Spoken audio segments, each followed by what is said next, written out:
జాగ్రత్తగా మరి దేవుని మాటలు ఆలకిద్దాం. పోయిన వారం 18వ యొక్క ప్రకటన గ్రంథము 17వ అధ్యాయంలో కొన్ని మాటలు మనం నేర్చుకున్న వచనములు. 16వ అధ్యాయం మరి కొన్ని మాటలు మనము పోయినసారి దేవుని యొక్క మందసాన్ని గురించి నేను మీకు వివరంగా తెలియజేశాను. మందసం అంటే ఏంటిది, దానికి దినమందు దేవుడు ఎలాంటి మందసము అనగా దానికి అర్థభావన మీకు నేను తెలియజేశాను. మందసము అనగా నిబంధన, నిబంధన అనగా దేవునితో మనము చేసుకున్న ఒప్పందము అని. మరి ఆ మందసాన్ని గురించి కొంతమంది విన్నారు, కొంతమంది వినలేకపోయారు. అందులో మంచి వివరణ మీకు ఇవ్వబడ్డది. కాబట్టి ఈ దినమందు అదే 16వ అధ్యాయం 19వ వచనంలో అంటాడు, అక్కడ ప్రసిద్ధి కలిగిన మహాపరులు ఎన్ని భాగాలు అయిందంటే అక్కడ 3 భాగాలైంది. ఎందుకు ఈ మాట బైబిల్ గ్రంథంలో, ప్రకటన గ్రంథంలో ఈ మాట రాశాడంటే చాలా మర్మంతో కూడిన మాటలు ఇక్కడ రాయబడి ఉన్నాయి. జాగ్రత్తగా ఆలకించాలి. ఒక పట్టణం ఏంది 3 భాగాలు కావటం ఏంది, ఎందుకు దేవుడు అక్కడ 3 భాగాలుగా రాశాడు, ఎందుకు 3 భాగాలు చేశాడు ఆ పట్టణాన్ని, ఈ 3 భాగాలు పట్టణాలు ఏంటి అనే మనం క్లుప్తంగా మరీ లోతుకు నడిపించలే, కానీ లోతుకు నడిపిస్తే కొంతమందికి సాధారణంగా అర్థం కాదేమో అని నేను అనుకుంటున్నా, కాకపోవచ్చు కూడా. అయితే లోతులో ఉన్న భావాలు తెలుసుకుంటే చాలా మంచిది. ఒక పట్టణము దేవుడు 3 భాగాలు చేశాడంటే ఎందుకు చేశాడు ఆ పట్టణాన్ని? మహాబబులోను పట్టణం అంటే మనందరికి తెలుసు. ఎక్కడుంది ఆ పట్టణం అండి? ఎక్కడ?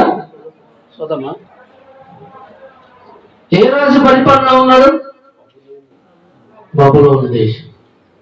ఎవరు దానికి రాజు? ఎవరు? నెబుకద్నెజరు. గట్టిగా చెప్పక మంచిదే. నెబుకద్నెజరు పరిపాలనలో, ఆయన పరిపాలనలో కొంతమంది రాజులు వచ్చారు. మళ్ళా ఆ రాజుల చేతికి ఆ పట్టణాన్ని అప్పగించాడు. అప్పగించిన ఆ పట్టణాన్ని దేవుడు 3 భాగాలు చేశాడు. ఆ 3 భాగాల విషయాలు నేను మీ ముందు ఉంచాలని ఆశపడుతున్నాను. మరలా చాలా ప్రసిద్ధికరమైన మహాపట్టణము 3 భాగములైన, అందులో మొదటి భాగం ఏంటిదండి? అన్యజనుల పట్టణము. అన్యజనులు అనగా ఎవరండి? దేవుణ్ణి ఎరగని వారై ఉన్నారు పట్టణం.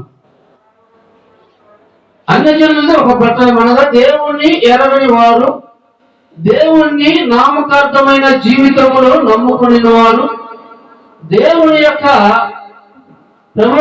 దేవుడైన తండ్రి అయిన దేవుణ్ణి హృదయపూర్వకంగా అంగీకరించని జనాంగము అని క్లుప్తమైన మాటలు తెలియపరచాలంటే అదొక భాగం అయిపోయింది. 2వ భాగం ఏముందంటే రోమా నగరం, రోమా మహాపట్టణం అనేది చరిత్రలో పిలువబడుతున్నది. ఈ రోమా నగరాన్ని ఇందులో నుండి విడగొట్టినారు. ఏ పట్టణం అనేది? రోమా. రోమిలకు రాసిన పత్రిక ఉంది కదా, అందులో మనకు ఈ మాటలు మనకు కనపడితే చూపిస్తాయి లేఖనాలు కూడా. కనుక ఈ మహాబబులోను 3 పట్టణాలుగా చేర్చబడినది. అందులో అన్యజనుల పట్టణం ఒకటి, 2వది రోమా నగరము, 3వది వచ్చేసి యూరోపా. యూరోప్ అనే ఖండాన్ని మనం చూస్తాము. లేక దేశం పేరు కూడా మనం చదువుకున్న పిల్లలకు బాగుగా తెలిసి ఉండొచ్చు. ఖండాలు ఎన్ని ఉన్నాయమ్మా? ఎన్ని ఉన్నాయి? 7 ఖండాలలో యూరోపా ఖండము ఒకటి. అందులో ఆ యూరోపా ఖండం అనేది కూడా ఇందులో నుంచి డివైడ్ అయిన నగరమే. కాబట్టి దేవుడు ఈ 3 భాగాలు చేశాడు ఒక పట్టణాన్ని. ఈనాడు అనేకమైన గ్రామాలలో నేను ఒక ఊరికి వెళ్ళాను. మహా అంటే 15 ఇళ్ళు ఉన్నాయి. 15 ఇళ్ళు ఉన్నాయి. అందులో 3 చర్చీలు ఉన్నాయి. ఎన్ని ఉన్నాయండి? అంటే ఎన్ని కుటుంబాలకు ఒకటి? 5 కుటుంబాలకు ఒక చర్చి. అప్పుడు ఎన్ని భాగాలైంది? అది 3 భాగాలైంది. అలాగూ ఆనాడు మొదలైంది. ఈనాటి వరకు కూడా గ్రామాలలో భాగాలుగా చీలిపోతూనే ఉన్నాయి. నేను తిరిగిన రాష్ట్రాలలో, నేను తిరిగిన ప్రదేశాలలో కూడా ఏ గ్రామంలో పట్టినా 1, 2, 3 చర్చీలు లేదా 4 చర్చీలు ఉన్నాయి. నేను తిరిగినంతలకు కూడా ఒకే ఒక ప్రాంతంలో ఏ ఒక్క చర్చి లేకుండా ఒకే నిర్మాణంతో నిలబడిన చర్చి, బాప్టిస్ట్ చర్చి ఒక ఊర్లో మాత్రమే ఉందండి.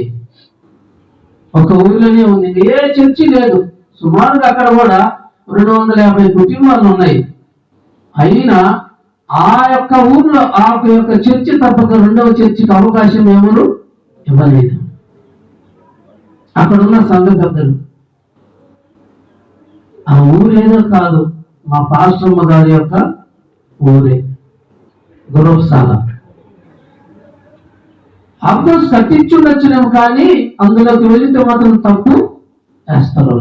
ఆ చర్చికి పోయేదానికి వీళ్ళు లేదు. మనమంతా ఒకటే, మనమంతా ఒకే కులానికి చెందిన మనమే. ఒకే సంఘం ఉండాలి, ఒకే గ్రామం కలిగి ఉండాలి, ఒకే విధానంలో మనమందరము నడుచుకోవాలనే క్రమంతో 9 మంది సంఘ పెద్దలు ఆ గ్రామంలో ఆ యొక్క నిర్ణయము జరిగిస్తున్నారు. మిగతా చుట్టుపక్కల ఊళ్ళన్నింటిలో ఉన్నాయి సంఘాలు. కానీ ఎందుకు అంత బలమంగా దృఢంగా కట్టబడుతున్నదంటే, మొదటిగా సంఘంలో ఉన్న సంఘ పెద్దలు దృఢమైన వారు. వాళ్ళు గట్టిగా నిలబడితే రెండవ దానికి సంఘానికి అవకాశం ఉండగా నేనది ఉండడానికి లేదు. కట్టుబాటు ఉంటే ఎక్కడ రెండవ దానికి అవకాశము ఉంటదండి? ఉంటది. అయితే ఈ మహాబబులోను ఎందుకు 3 పట్టణాలుగా చెడగొట్టిందంటే, నెబుకద్నెజర్ తర్వాత కొంతమంది రాజులు వచ్చారు. ఆ రాజుల పరిపాలనలో వారికి ఇష్టమైన విధానంలో వాడుతూ ఆ పట్టణాన్ని 3 ముక్కలు చేశారు. ఈనాడు సేవకుడు గ్రామానికి ఒక సంఘాన్ని పెడుతున్నాడు. ఆనాడు బతకలేక బడిపంతులు అన్నారు. ఈనాడు బతకలేక గ్రామానికి ఒక పాస్టరు అయిపోయాడు. ఏమైందండి? ఆనాడేమో బతకలేక బడిపంతులు అన్నారు.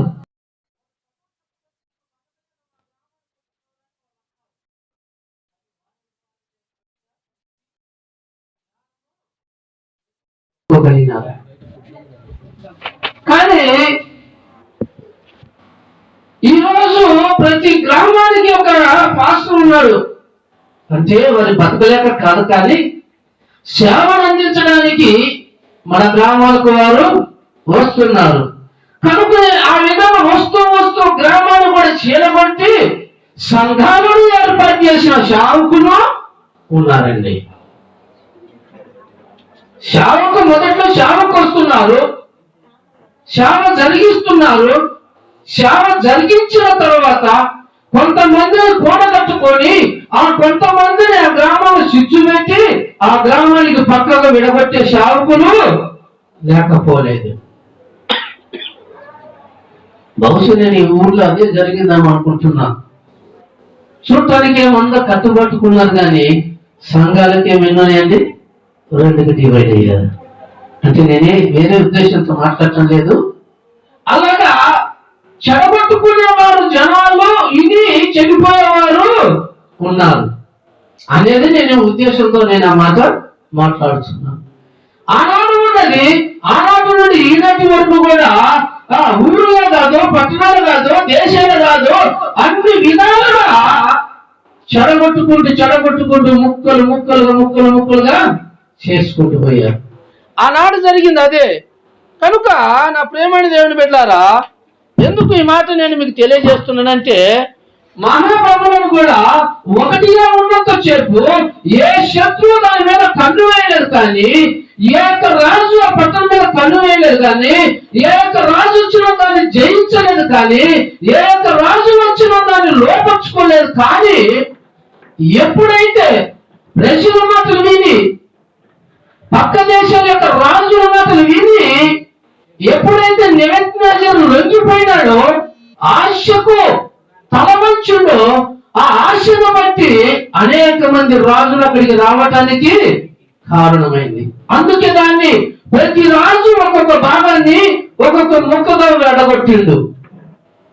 అందుకే అన్ని జనులు ఒక పట్టణం అయిపోయిండ్రు. అందులో నుంచి రోమ నగరము స్థాపించబడింది. అందుకే అపోస్తలుడైన పౌలు దాని గురించి ఎవరైనా రాస్తాడు. అంత మాత్రమే కాదండి, ఆ పట్టణము తర్వాత మరి దేవుని యొక్క ఆలోచన ప్రకారము, నిఘంటువు యొక్క ప్రకారము యూరోప్ కూడా ఒక భాగమై ఉన్నది. దాంట్లో 3 ముక్కలు చీలగొట్టారు. 4 కలిసి ఉన్న చోట ఒకరి బలహీనతను బట్టి సైతాను దోచుకుందనుకోండి, ఆ ఒక్కరి యొక్క బలహీనతను బట్టి ఆ సంఘమంతటిని ఏం చేస్తాడండి? చీల కొట్టేస్తాడు, ముక్కలుగా చేస్తాడు. ఆ 4 యొక్క మరి ఆ కలియకను, లేకపోతే ఆ 4 యొక్క ఆసక్తిని వారు దూరము చేస్తాడు, ఐక్యతను దూరపరుస్తాడు. సమాధానం ఉండనేడు, ఐక్యత బతకనేడు. వాడిని పడితే నాకేంలే, ఇన్ని తిడితే నాకేమనని స్వార్థం ఒకరిలో ఒకరు నింపుకొనబోతున్నది.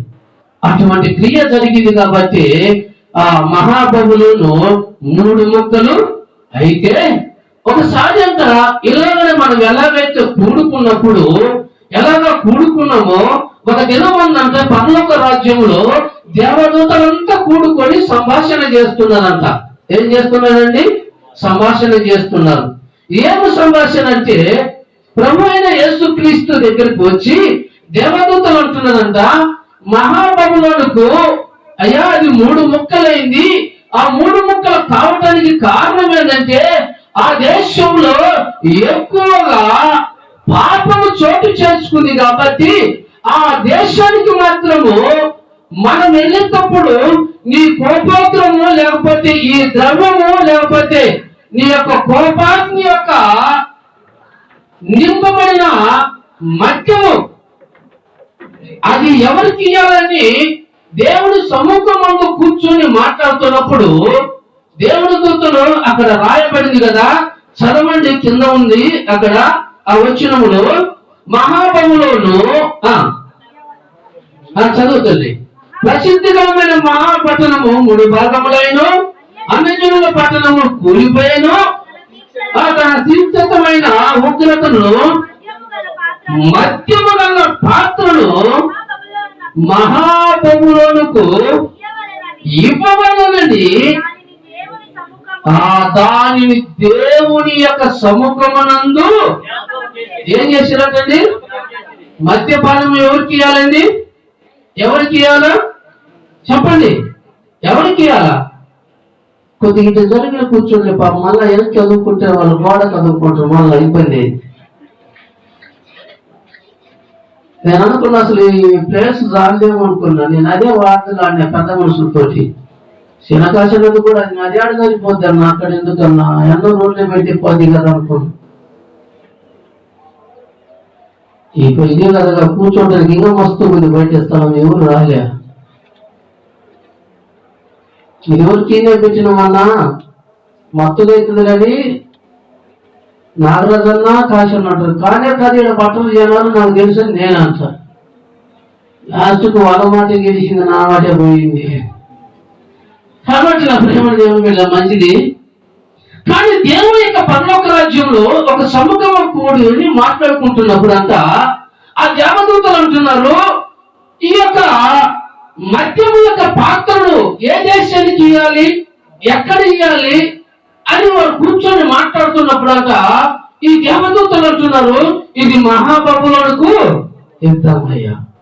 అంటే ఎందుకు ఆ మాట వచ్చింది? అక్కడ పరలోక రాజ్యంలో కూడుకోవటం ఏంది, ప్రభు సన్నిధిలో కూర్చొని మాట్లాడటం ఏంది, ఆ ప్రభు యొక్క దూతను దేవుడికి జ్ఞాపకం చేస్తారు. చెప్తున్నాయట, అయ్యా నువ్వు వెళుతున్నప్పుడు, నువ్వు వెళ్ళక మునుపు కానీ, నువ్వు వెళ్ళిన తర్వాత కానీ ఈ ఉగ్రత పాత్ర ఉంది కదా, ఈ ఉగ్రత మద్యముగా మార్చబడుతుంది. కాబట్టి మద్యముగా ఎక్కువగా స్వీకరించే పట్టణము ఏదైనా ఉన్నదంటే అది మహా బబులోను.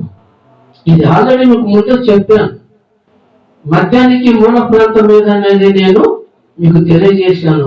మద్యానికి తప్పిపోయి యవన బిడ్డలు చెడిపోవడానికి కారణం ఎక్కడైనా ఉందంటే అది మహాబబులోనని మీకు తెలియజేశాను. కాబట్టి దేవుడి దూతలు కూడా అదే హెచ్చరిస్తున్నాడు. ఎక్కడ? ఆ దేవుని యొక్క సింహాసనం ఎదుట కూర్చొని ఈ మధ్య ప్రాణాన్ని తీసుకెళ్లి మహాబబులోనికి ఇద్దాము అంటే ఎందుకని ఆ మాట కూడా వచ్చింది? ఏ అమ్మవరం లేదా? లేదా? మధ్యని జయించేవాళ్ళు లేరు అమ్మవరంలో? చెప్పండి, దాచుకోవద్దు. కానీ ఉన్నారా? మరి మీ పేరు లేదేంది అక్కడ అంటే? అంత ఎక్కువ లేరేమో, అంత ఎక్కువ లేరేమో. కనపడని మనుషులు ఉంటారు, అంతే కదా. మనుషులు కనపడేది తక్కువ, తాగేది ఎక్కువ. ఎప్పుడోసారి వస్తుంది మనకు కూడా. లైన్ ప్రకారం కదా వచ్చేది, లైన్ మన పేరు కూడా వస్తుంది. కాబట్టి గుర్తుపెట్టి. ఎందుకు ఆ మాట నేను చెప్తున్నానంటే చూడండి, మరి దానియేలు గ్రంథము మొదటి అధ్యాయం వచ్చాడు కదా, అక్కడ 5వ అధ్యాయంలో మాట చదువుదాం చూడండి. దానియేలు గ్రంథం 5వ అధ్యాయం. ఎందుకు పేరు పెట్టల్లా దేవదూతలు అక్కడ చూపించినారంటే అక్కడ బలహీనత ఒకటి కనపడుతుంది ఆ పట్టణంలో. 5వ వచనం చదువుతారు. 5వ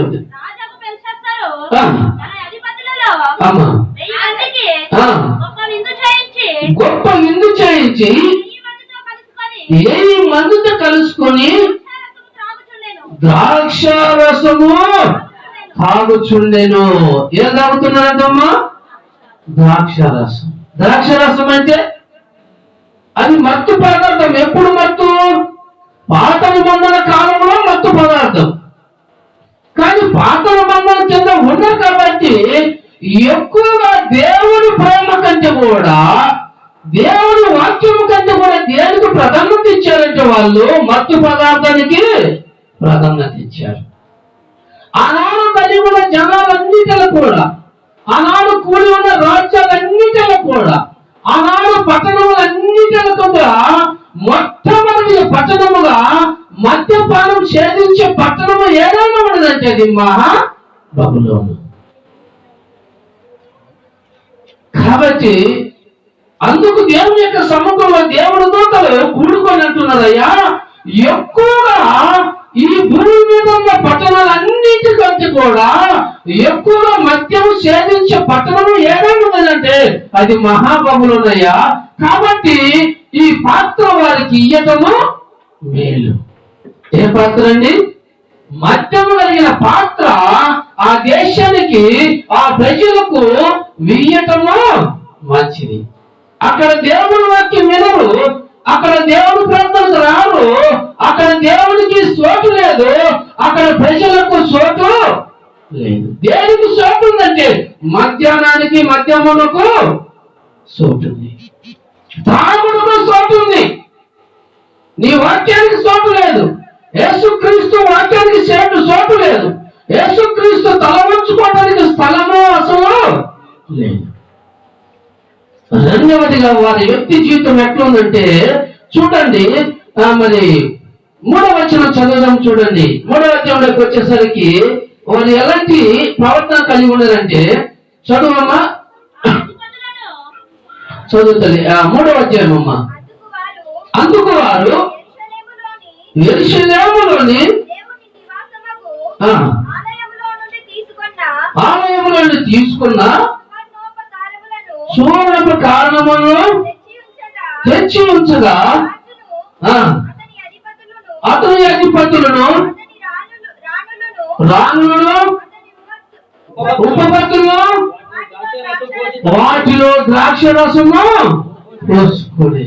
ఎవరంటే నీళ్ళతో కలిసిన వారు ఎవరున్నారండి? ఎవరున్నారు?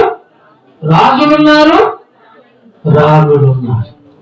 అంటే స్త్రీలు పురుషులు ఏమైపోయారండి? బొత్తిగా చెడిపోయిన పట్టణం.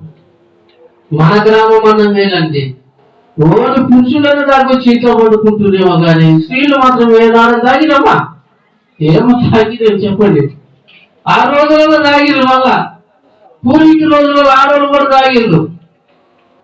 ఆడవాళ్ళు కూడా కళ్ళు తాగింది లేస్తే ఆ తాటి కళ్ళు ఈత కళ్ళు ఏదో తాగిరు, అది సలవ ఉంటుందని తాగుతున్నారు. ఇప్పుడు హైదరాబాద్ ప్రాంతంలో మోకాళ్ళు ఆడవాళ్ళు తేడా లేకుండా చెట్ల కింద కూర్చొని ముంతలు తాగుతున్నారు. ఆనాటి ప్రజలు ఇప్పుడు ఉన్నారు హైదరాబాద్ లో. అయితే ఇక్కడ కూడా ఏం జరిగిందంటే స్త్రీలు పురుషులు అందరూ కూడా కలిసి ఆ మత్తు ప్రాంతము తాగుతున్నారు. అందుకే దేవుని దూతలు ఏం నిర్ణయం తీసుకున్నారండి? ఈ మత్తు పదార్థం తాగే పట్టణము ఏదైనా ఉందంటే అది మహాబబులోనికి ఏదయ్యా. కాబట్టి ఆ ప్రాంతంలో ఉన్న ప్రజలు మాత్రం దీన్ని ఖచ్చితంగా అంగీకరిస్తారు. వాక్యాన్ని అంగీకరించకపోయినా, నీ వాక్యానికి స్థలం ఇచ్చినా ఇయ్యకపోయినా దీనికి మాత్రము ఖచ్చితంగా వాళ్ళ హృదయాలలో వారు స్థలం ఇస్తారు. కాబట్టి ఇది ఎవరికి అవసరం లేదు, కానీ ఆ మహాబబులకు సమర్పించమన్నారు. 3వ అధ్యాయంలోకి వచ్చేసరికి మగ ఎలాంటి జీవితం కలిగి ఉన్నారో చూడండి. 3వ అధ్యాయం చదవండి. 3వ అధ్యాయం, దానియేలు గ్రంథం 3వ అధ్యాయం. బంగారు యొక్క ప్రతిమ ఒకటి చేయించి బబులోను దేశంలోని దాని నిలువ పెట్టించి దాన్ని 60 మూరల ఎత్తు చేయించి 6 మూరల వెడల్పు చేయించి రాజుకు నెబుకద్నెజరు అధిపతులను సేనాధిపతులను మంత్రులను ధర్మశాస్త్ర విధాయకులను సేనాధిపతులను ఆదికి మాయించిన వారందరూ పిలిచి సమకూర్చుటకును నిలువ పెట్టించిన ప్రతిమ యొక్క ప్రతిమకు వారు నమస్కారము చేయాలండి. ఒకటేమో మద్యం తాగించే జనాంగముగా పట్టణము ఉంది. వినాలి, ఎందుకు 3 భాగాలు ఏంటంటే ఒక పట్టణం గురించి చెప్తున్నా. అన్యులు అంటే ఎవరండి? ఈ యొక్క భాగం విడిపోయిన మొదటి భాగము అన్యులు. అన్యులనగా సారాయి తాగే గుంపు, ప్రభువుని ఎరగని గుంపు, దేవుని అంగీకరించని గుంపు. అలాగనే రెండవ వారి యొక్క జీవితంలో కలిగి ఉన్న లక్షణం ఏంటంటే అక్కడ 3వ అధ్యాయం రాయబడిన బంగారు యొక్క ప్రతిమకు వారు ఏం చేయాలండి? నమస్కారము చేయాలి. ఎవరు చేయాలి? ఏ నెబుకద్నెజరు రాజు పరిపాలన చేస్తున్నారో ఆ రాజు కింద ఉన్న సముఖం అందరినీ విలవడంపి 60 యొక్క ఎత్తుగల విగ్రహాన్ని చేయించి 6 ఎడలుపు 60 మూడు అంత పెద్ద విగ్రహాన్ని చేయించి ఆ ప్రజలకు చెప్తున్నారు, మీరందరూ దీనికి ఏం చేయాలండి? నమస్కారము చేయాలి. వాళ్ళ రెండవ బలహీనత అది. ఏడు దాంట్లో అండి బబులోను రాజ్యంలో ఉన్న బలహీనత మొదటిది త్రాగుడకు బానిసైన వారు. రెండవ బలహీనత ఏముందండి? వాళ్ళు విగ్రహారాధన సంబంధికులు అయిపోయారు. ప్రభుని ఆరాధించేవారు కాదు, ప్రభుకు నమస్కారం చేసేవారు కాదు, ప్రభుని స్తుతించే జనాంగం కాదు, ప్రభుని కొనియాడే జనాంగము కాదు. వారు దేవుని దీవెనలను త్రోసివేసిన జనాంగం. ఈ రెండవ బలహీనత. 3వ బలహీనత ఏముందో చూడండి. ఎవరిలో 4వ అధ్యాయం 30 చదువుదాం చూడండి. రాజు నగరమును, ఈ మహా విశాల పట్టణము నా బలాధికారం చేత నేనే కట్టించిందని ఒక గర్వం వచ్చింది. మరలా ఏముందండి? మొదటిది ఏంటండి? ఆ పట్టణంలో ఏముంది? మొదటి ప్రాధాన్యత త్రాగుడికి ఇచ్చారు. రెండవ ప్రాధాన్యత దేవుడికి ఇస్తారేమని దేవుడు చూస్తే కాదు, ఇవ్వలేదు. కానీ ఏ దేవుడికి ఇచ్చారని మనుషులు నిలబెట్టిన విగ్రహానికి ప్రాధాన్యత ఇచ్చారు. 3వ ప్రాధాన్యత ఏమొచ్చిందంటే వాళ్ళ గర్వము పెరిగింది. ఎవరండి? రాజు అయిన వచ్చినట్టు నెబుకద్నెజరు యొక్క హృదయంలో గర్వము వచ్చింది. ఆయనకే కాదండి, అక్కడున్న సేనాధిపతులకు, అక్కడున్న మనుషులందరికీ కూడా అక్కడ రాయబడింది. మళ్ళీ చదువుతాం చూడండి అమ్మా, 4:30. నా రాజు దాని నగరములుగా నేను కట్టించింది కదా, తనలో తాను అనుకోలేను. అనగా ఈ మహాపట్టణమును నా సొంత జ్ఞానం చేత, నా సొంత బలము చేత, నా సొంత యొక్క తెలివి చేత, నా సొంత డబ్బు చేత, నా సొంత యొక్క ఆ ధననిధిని ఖర్చు పెట్టి ఇంత మహాపట్టణాన్ని కట్టించి నేనే అనే గర్వము వారిలో వచ్చిందండి. ఇంత డబ్బు రావడానికి కారణం ఎవరు? ఆ మహాపట్టణాన్ని కట్టడానికి జ్ఞానం ఇచ్చిన వ్యక్తి ఎవరు?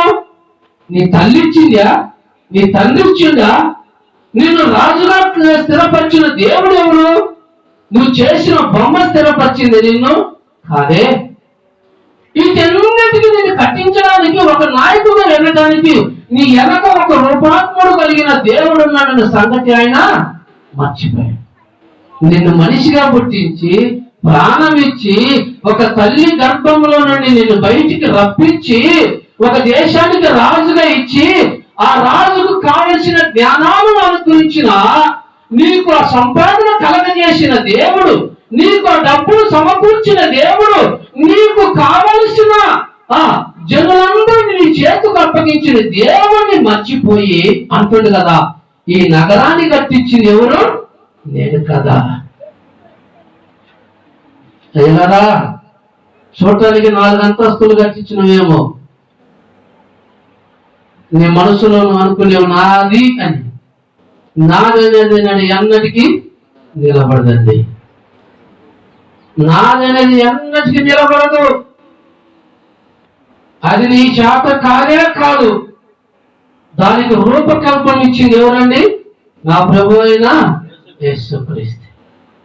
అందుకే ఆయన మనసులో గర్వించిన దాన్ని బట్టి ఆ పట్టణము పాడైపోవటానికి 3వ కారణమైందండి. మొదటి కారణం ఏంటండి? త్రాగుటకు ప్రాధాన్యత ఇచ్చిన పట్టణము. 2వది విగ్రహారాధనకు స్థానం ఇచ్చిన పట్టణం అని. 3వది గర్వము ఏం చేస్తుందండి? మనిషిని కృంగదీస్తుంది. అహంకారానికంటే ముందు గర్వము నడుచును, గర్వానికి ముందు నాశనము నడుచును. నాశనమైపోవటానికి 3 భాగాలు కావటానికి 3వ కారణం. 4వ కారణం చూడండి. ఆ 9వ అధ్యాయంలోకి వచ్చేసరికి అక్కడ ఏం జరిగిందో చూడండి. ఆ మహాబబులోని పట్టణము 3 ముక్కలు కావటానికి ఈ కారణాలన్నీ కూడా ఆ పట్టణంలో సమకూర్చబడినాయి. చూద్దాం 4వ పట్టణం 9వ అధ్యాయం. అక్షరాశి యొక్క కుమారుడైన ధర్మేషు అతని ఏలుబడిలో మొదటి సంవత్సరమందు దానియేలు నేను యెహోవా ఆయన ప్రవక్తయగు యిర్మీయాకు తెలియజేసినట్లు యెరూషలేము పాడుగా ఉండవలసిన సంపూర్తి అగుచున్నవని గ్రంథముల వలన అంతటి నేను అమ్మ అక్కడ 9వ వచనంలో చెడుతనము ఏందో ప్రవర్తించిన మాట రాయబడుతుంది. చూడండి, నీ విధులను అనుసరించుట కానీ పాపమును దుష్టులైన చెడుతనమందు దేని తనమంతమని ఇక్కడ చూడండి ఒక్కసారి. దేని స్థానం ఇచ్చారండి? 4వ అధికారంలో చెడుతనానికి అనగా వ్యభిచారానికి వారు స్థలం ఇచ్చారు. ఆ మాట కూడా ఉంది, చూపిస్తారండి. మొదటి కారణము ఆ మహాబబులోను 3 భాగాలు కావటానికి కారణాలు ఎన్ని ఉన్నాయండి? 4 కారణాలు. మొదటిది ఏంటండి? తాగుడుకు కారణమైంది. రెండవదిగా విగ్రహారాధనకు ప్రాధాన్యత ఇచ్చారు. మూడవదిగా గర్వానికి స్థలం ఇచ్చారు. నాలుగవదిగా చెడుతనానికి వారు విలువనిచ్చారు. ఇక 12వ వచనంలోకి వచ్చేసరికి అక్కడ అది వేరే విధంగా రాయబడింది. ఈ దానియేలు గ్రంథం అంతా కూడా ఇవన్నీ అధ్యాయాలు కూడా ఈ విధంగా రాయబడి ఉన్నాయి.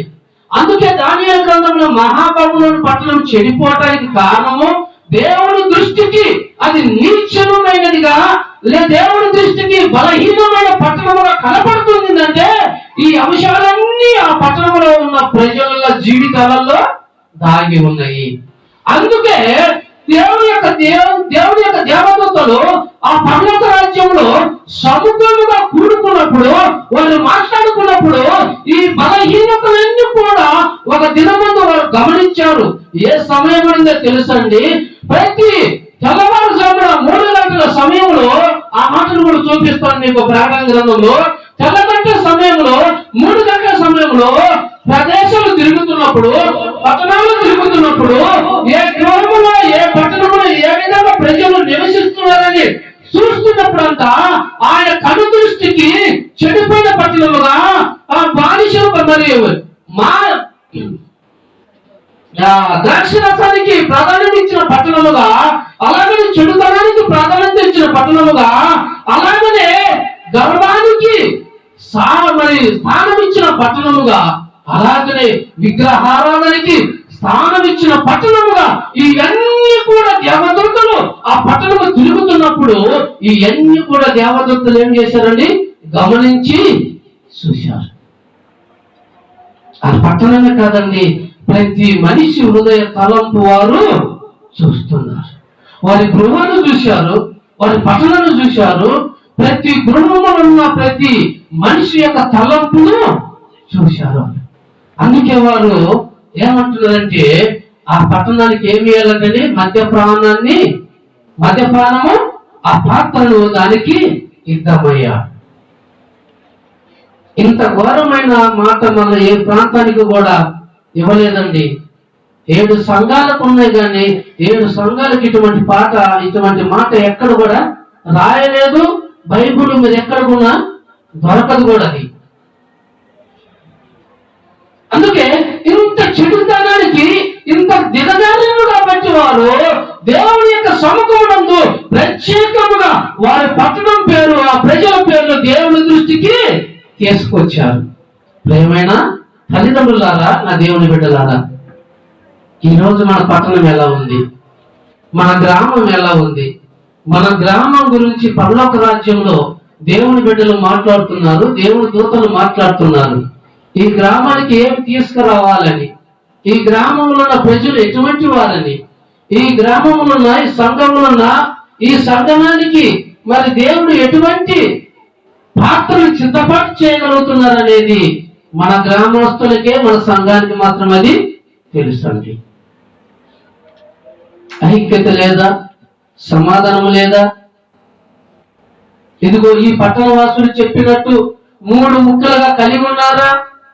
అలాగైతే దేవుడు ఒక దినం ముందు వారి యొక్క క్రియలను బట్టి ఒక పాత్ర తీసుకురావడానికి దేవుడు సిద్ధంగా ఉన్నాడు.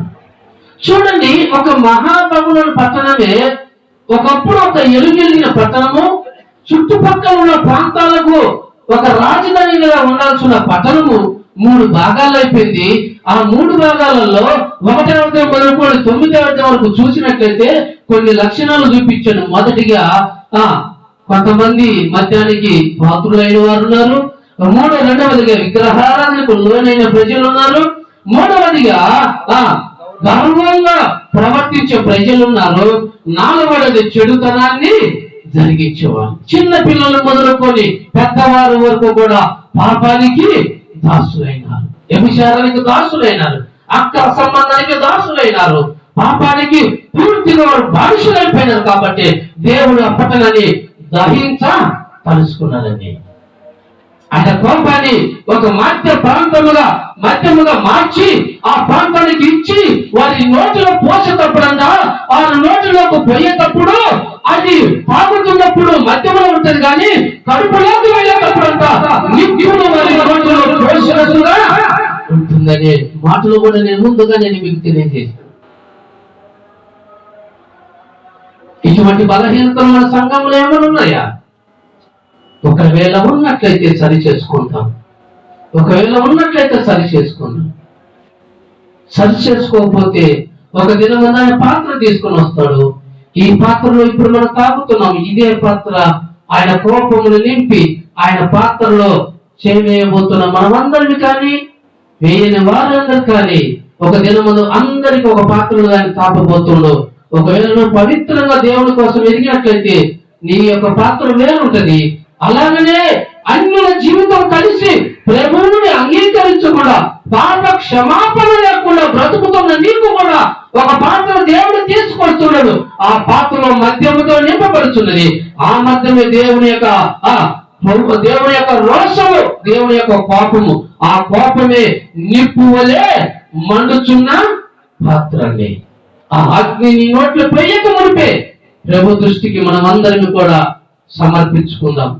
చెప్పబడిన ఈ లేఖనాలలో చెప్పబడిన ఈ 4లో ఏ మనిషిలో ఏ లక్షణం ఉందో ధ్యానం చేసుకుందాం. మన మనసులో మనం తీర్మానం తీసుకుందాం. ఒకవేళ చెడిపోయిన బ్రతుకు కలిగి ఉన్నావా, లేక మద్యంతో తాగుతున్నావా, లేకపోతే గర్వముతో గర్విష్ఠులై తిరుగుతున్నారా? గర్వము కూడా పాపానికి దాస్యం చేస్తది. గర్వం కూడా నాశనం చేస్తది. గర్వము కూడా మనిషిలో సంఘాన్ని వెలిగింప చేయడానికి, మూల పతనం చేయడానికి గర్వం ఒకటి కారణం అండి. ఇక చెడుతనానికి స్థానం ఇచ్చిరా చిన్న బిడ్డలారా, ఏమన్నా బిడ్డలారా వినండి మాటలు. చెడుతనానికి ఏమైనా మోసపోతున్నారా? పాపానికి అమ్మబోతున్నారా?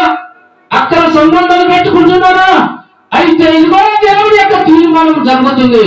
సముఖంలో కూడుకొని ప్రభుత్వం యొక్క సముఖంలో ఎవరికి ఏ దీవెన ఇవ్వాలి, ఎవరికి ఏ ఉగ్రత ఇవ్వాలి, ఎవరికి ఎటువంటి పాత్ర ఇవ్వాలని ఒక తీర్మానము జరుగుతుంది.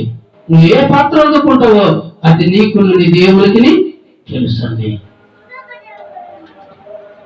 అంతకి దేవుడు మన చక్కగా రాబడి చదవగా చూడండి, చదవండి దేవుని లేఖనాలు. అక్కడ మొదటి భాగము అన్యజనుల పట్టణము ఆ రకంగా ప్రవర్తించారు. రోమీలకు రాసిన పత్రిక 2వ నగరాన్ని గురించి నేర్చుకుందాం. రోమీలకు రాసిన పత్రిక 1వ అధ్యాయం 18 నుంచి 27 వచనాలు చదువుదామండి. ఎందుకు ఇది రోమా పట్టణానిగా చీల్చారు, ఎందుకు దేవుడు దాన్ని ముక్కలు చేసాడు, అక్కడి నుంచి మనం చదువు. రోమీలకు రాసిన పత్రిక 1వ అధ్యాయం 18 నుంచి 27 వచనాలు. దుర్నీతి చేత సత్యమును అడ్డగించు మనుషుల యొక్క ఏది ఎంతండి దేని ద్వారా కానీ దుర్నీతి చేత. వినండి మాటలు.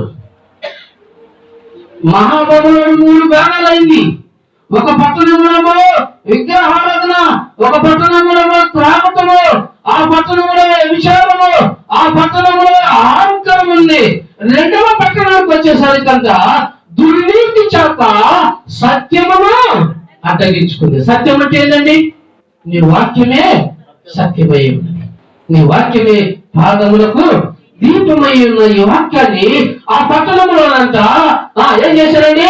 మా పట్టణంలో దేవుడి వాక్యాన్ని బోధించద్దు, మా పట్టణంలో దేవుని సువార్త చేయొద్దు, మా పట్టణంలో దేవుని యొక్క సేవ ప్రకటించొద్దని దుర్నీతి చేత నింపబడిన వ్యక్తులంట ఏం చేసి సేవను అడ్డగించుకుంటున్నారు.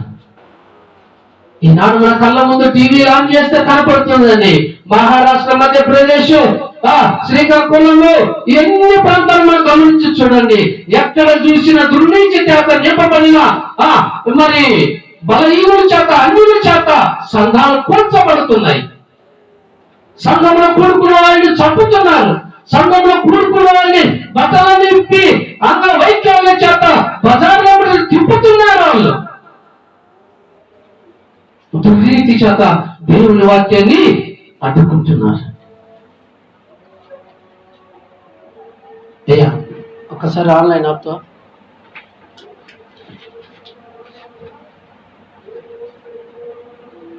నా ప్రియమైన దేవుని బిడ్డ ఇక్కడ చక్కని మాట రాయబడింది, ఆన్లైన్ వదలబడలేదు అని మీకు నేను తెలియజేస్తాను. కొంచెం తర్వాత ఇలాంటి లక్షణాలు కలిగి ఇలాంటి దుర్దేశాలకు ప్రజలు చెడిపోయారు కాబట్టి ఆ మహాబబులోని యొక్క తీర్మానము పరలోక రాజ్యంలో ఏం జరిగిందండి? తీర్మానము జరుగుతుంది. సాక్ష్యానికి స్థలమే లేకపోయారు, వాక్యానికి స్థలమే లేదని భ్రష్టుత్వానికి మాత్రం వారు పాపానికి స్థలం ఇచ్చిన ప్రజలు. ఇదంతా చూసి దేవుడు మనిషి ఒక ఆడగూతురు చెడిపోయింది, పురుషుడు చెడిపోయాడు, పిల్లలు చెడిపోయాడు. కాబట్టి దీనికి ఏం చేయాలంటే నాశనాన్ని ఆ దేశం మీదకి తేక తప్పదు. దానిని అంగీకరించే ఏ పాత్ర అయితే ఉన్నదంటే అది మద్యము పాత్ర. ఈ మహాబబులోను గురించి అన్ని జనుల గురించి నేను తెలియజేశాను. అసలైన రోమీ పత్రికలకు వస్తే అసలైన పాపం దాగబడిందండి. ఊరికి నేను చదివించాను, అందులో మధ్య మధ్య చాలా వచనాలు ఉన్నాయి. చదవగలిగిన వాళ్ళు చదివి అర్థం చేసుకొని, ఒకవేళ చదివి లేక అర్థం కాకపోతే చెప్పమంటే నేను ఎవరిని చేస్తాను. ఎందుకు పురుషులు అలా విధంగా చెడిపోవడానికి కారణం ఏంటంటే పాపం పరిపక్వమై వారి గర్భము ధరించింది. పాపం పరిపక్వమై గర్భం ధరించి ఆ గర్భము మరణమును కంటుందండి. ఆనాడు ప్రజలు అంత ఆకృతికి, దేవుని యొక్క కోపానికి దాసులుగా లేకపోతే, బలహీనులుగా లేకపోతే, ఆయన కోపానికి అంత దగ్గరస్తులుగా ఎందుకు బ్రతికినదో కఠినమైన పాపం ఉందండి. దేవుడు క్షమించలేనంత పాపము వారి కను దృష్టిలో, దేవుని యొక్క కను దృష్టిలో దాచబడింది. నా ప్రేమను తండ్రులారా వినండి మాట. చెడిపోవడానికి మన కారణము మన జీవితాలు కారణం కలుగుతుందండి. ఈ మాటలు వింటున్నా నీవు 12:30 కావచ్చింది, 11:30 దాకా పాటలు పాడినాం. నా వాక్యం ఇంతటితో అయిపోయి ఇంకొక ఎన్ని వచ్చినాలండి, ఇంకొక వచ్చినామండి. మొదటి పట్టణం ఏంటండి? మా బబులోను. 3 ముక్కలు చేయబడ్డది. ఆ 3 ముక్కలలో మొదటి ముక్క ఏందండి? అన్యజనుల పట్టణం. దాంట్లో ఏముందండి? 1 విగ్రహారాధన, 2 మద్యము, 3వది అహంకారము, 4వది విత్తనం. తర్వాత 2వ పట్టణం ఏముందండి? రోమనగరం. ఈ రోమనగరంలో ఒక్క మాట నేను మీకు తెలియజేశాను. దేవుని చిత్తం అయితే నేను తెలుసుకొని 20 వచనంలోకి వెళదాం.